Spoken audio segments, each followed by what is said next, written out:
Hello fam, welcome back to Vidhi Kannada vlogs. ಇವತ್ತು ನಾನು ಜಾಸ್ತಿ ಮಸಾಲ ಇಲ್ಲದೆ ಬೇಗ ಹಾಗೂ ಟೇಸ್ಟಿ ಚಿಕನ್ ಫ್ರೈ ಹೇಗೆ ಮಾಡೋದು ಅಂತ ತೋರಿಸ್ತಾ ಇದ್ದೀನಿ. ಮೊದಲಿಗೆ ನಾನಿಲ್ಲಿ ಚಿಕನ್ನ ಚೆನ್ನಾಗಿ ವಾಶ್ ಮಾಡಿ ಇದಕ್ಕೆ ಸ್ವಲ್ಪ ಲೆಮನ್, ಅರಿಶಿನ ಹಾಗೂ ಉಪ್ಪನ್ನು ಹಾಕಿ ಮಿಕ್ಸ್ ಮಾಡಿ ಇಟ್ಕೊತಾ ಇದ್ದೀನಿ. ನಾನು ಮಾಡ್ತಿರೋ ಚಿಕನ್ ಫ್ರೈಗೆ ಮೇನ್ ಮಸಾಲ ಅಂದರೆ ಧನಿಯಾ ಪೌಡರ್. ಇದನ್ನು ನಾನು ಚೆನ್ನಾಗಿ ಲೋ ಫ್ಲೇಮಲ್ಲೇ ಇಟ್ಕೊಂಡು ಕಾಫಿ ಬ್ರೌನ್ ಬರೋ ತನಕ ಚೆನ್ನಾಗಿ ಫ್ರೈ ಮಾಡ್ಕೊತಾ ಇದ್ದೀನಿ. ನಾನು ಅರ್ಧ kg ಚಿಕನ್ಗೆ 2 ಸ್ಪೂನಷ್ಟು ತಗೊಂಡಿದ್ದೀನಿ. ವಿಡಿಯೋದಲ್ಲಿ ತೋರಿಸ್ತಾ ಇರೋಕ್ಕೆ ಇಷ್ಟು ಕಲರ್ ಬಂದರೆ ಸಾಕು. ಬೇರೆ ಪ್ಲೇಟಿಗೆ ಎತ್ತಿಟ್ಕೊಬೇಕು, ಇಲ್ಲಾಂದರೆ ಸೀದೋಗುತ್ತೆ.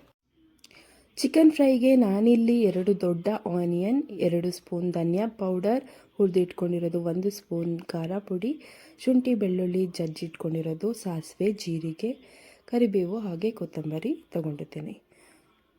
ಮೊದಲಿಗೆ ಒಂದು ಪಾತ್ರೆ ಇಟ್ಕೊಂಡು ಅದಕ್ಕೆ 2 ರಿಂದ 3 ಟೇಬಲ್ ಸ್ಪೂನಷ್ಟು ಆಯಿಲ್ ಹಾಕಿ ಸಾಸಿವೆ, ಜೀರಿಗೆ ಹಾಕಿ ಫ್ರೈ ಮಾಡ್ಕೊಬೇಕು.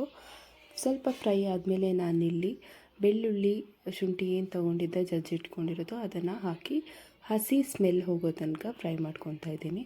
ನೀವು ಬೇಕಿದ್ದರೆ ಶುಂಠಿ ಬೆಳ್ಳುಳ್ಳಿ ಪೇಸ್ಟ್ ಕೂಡ ಯೂಸ್ ಮಾಡ್ಬೋದು. ಹಾಗೆ ನಾನು ಇದಕ್ಕೆ ಈರುಳ್ಳಿ, ಕರಿಬೇವು ಹಾಕಿ ಫ್ರೈ ಮಾಡ್ಕೊತಿದ್ದೀನಿ.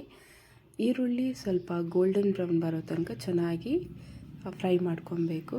ನಾನು ಈರುಳ್ಳಿನ ಸ್ವಲ್ಪ ಜಾಸ್ತಿನೇ ತಗೊಂಡಿದ್ದೀನಿ. ಜಾಸ್ತಿ ಹಾಕಿದಷ್ಟು ಟೇಸ್ಟ್ ಚೆನ್ನಾಗಿರುತ್ತೆ. ನಾನು ಫ್ರೈಗೆ ಅರ್ಧ kg ಸ್ಕಿನ್ಲೆಸ್ ಚಿಕನ್ನ ಯೂಸ್ ಮಾಡ್ತಾಯಿದ್ದೀನಿ. ನೀವು ಬೇಕಾದರೆ ವಿತ್ ಸ್ಕಿನ್ ಕೂಡ ಯೂಸ್ ಮಾಡಬಹುದು. ಹಾಗೆ ಚಿಕನ್ ಬೇಯೋದಕ್ಕೆ ಸ್ವಲ್ಪ ಉಪ್ಪು ಹಾಕಿ ಚೆನ್ನಾಗಿ ಮಿಕ್ಸ್ ಮಾಡಿ 2 ರಿಂದ 3 ನಿಮಿಷ ಹಾಗೆ ಆಯಿಲಲ್ಲಿ ಬೇಯಿಸ್ಕೊತಾ ಇದ್ದೀನಿ. ಖಾರ ಇಷ್ಟಪಡೋರು ಸ್ವಲ್ಪ ಪೆಪ್ಪರ್ ಪೌಡರ್ ಕೂಡ ಯೂಸ್ ಮಾಡಬಹುದು. ನಾನಿಲ್ಲಿ ಪೆಪ್ಪರ್ ಪೌಡರ್ ಯೂಸ್ ಮಾಡ್ತಿಲ್ಲ, ಯಾಕಂದರೆ ನಾನು ತಗೊಂಡಿರೋ ಚಿಲ್ಲಿ ಪೌಡರ್ ಸ್ವಲ್ಪ ಖಾರ ಇದೆ, ಹಾಗಾಗಿ ಅದನ್ನು ಸ್ಕಿಪ್ ಮಾಡ್ತಾ ಇದ್ದೀನಿ. 3 ನಿಮಿಷ ಆದಮೇಲೆ ಚಿಕನ್ನಲ್ಲಿರೋ ನೀರೆಲ್ಲ ಬಿಟ್ಟಿರುತ್ತೆ. ಇವಾಗ ನಾನು ಚಿಕನ್ ಬೇಯೋದಕ್ಕೆ ಅಂತ 1 ಗ್ಲಾಸಷ್ಟು ನೀರು ಹಾಕಿ ಚೆನ್ನಾಗಿ ಮಿಕ್ಸ್ ಮಾಡಿ ಒಂದು 15 ರಿಂದ 20 ನಿಮಿಷ ನಾನು ಚೆನ್ನಾಗಿ ಬೇಯಿಸ್ಕೊತಾ ಇದ್ದೀನಿ. ಮೀಡಿಯಮ್ ಫ್ಲೇಮಲ್ಲೇ ಇಟ್ಕೊಂಡು ಆಲ್ಮೋಸ್ಟ್ ನಾನು 90% ಚಿಕನ್ನ ನಾನು ಬೇಯಿಸ್ಕೊತಾ ಇದ್ದೀನಿ. ನಾನು ಆಲ್ರೆಡಿ ಲೆಮನ್ ಹಾಕಿರೋದ್ರಿಂದ ನಾನು ಮತ್ತೆ ಇವಾಗ ಆ್ಯಡ್ ಮಾಡ್ತಿಲ್ಲ. ಇನ್ ಕೇಸ್ ಏನಾದರೂ ಖಾರ ಜಾಸ್ತಿ ಆಯಿತು ಅಂದರೆ ಲಾಸ್ಟಲ್ಲಿ ಕೂಡ ಆ್ಯಡ್ ಮಾಡ್ಬೋದು. ನೋಡಿ, ಇವಾಗ ಚಿಕನ್ ಆಲ್ಮೋಸ್ಟ್ ಬೆಂದಿದೆ, ಒಂದು 15 ಮಿನಿಟ್ಸ್ ಬಿಟ್ಟಿದೆ. ಹಾಗೆ ನೀರಿನ ಅಂಶ ಕಡಿಮೆ ಆಗಬೇಕು ಅಂತ ಒಂದು 2 ಮಿನಿಟ್ಸ್ ಹಾಗೆ ಬೇಯಿಸ್ಕೊತಾ ಇದ್ದೀನಿ. ಸ್ವಲ್ಪ ನೀರು ಕಡಿಮೆ ಆದಮೇಲೆ ನಾನಿಲ್ಲಿ 1 ಸ್ಪೂನಷ್ಟು ಖಾರ ಪುಡಿ, ಸ್ವಲ್ಪ ಗರಂ ಮಸಾಲ ಹಾಗೆ ಧನಿಯಾ ಪೌಡರ್ ಏನು ಹುರಿದಿಟ್ಕೊಂಡಿದೆ ಅದನ್ನು ಹಾಕಿದ್ದೀನಿ. ಇದನ್ನು ಚೆನ್ನಾಗಿ ಮಿಕ್ಸ್ ಮಾಡಿ ನಾನೊಂದು 3 ರಿಂದ 4 ನಿಮಿಷ ಹಾಗೆ ಲೋ ಫ್ಲೇಮಲ್ಲೇ ಇದನ್ನು ಬೇಯಿಸ್ಕೊತಾ ಇದ್ದೀನಿ.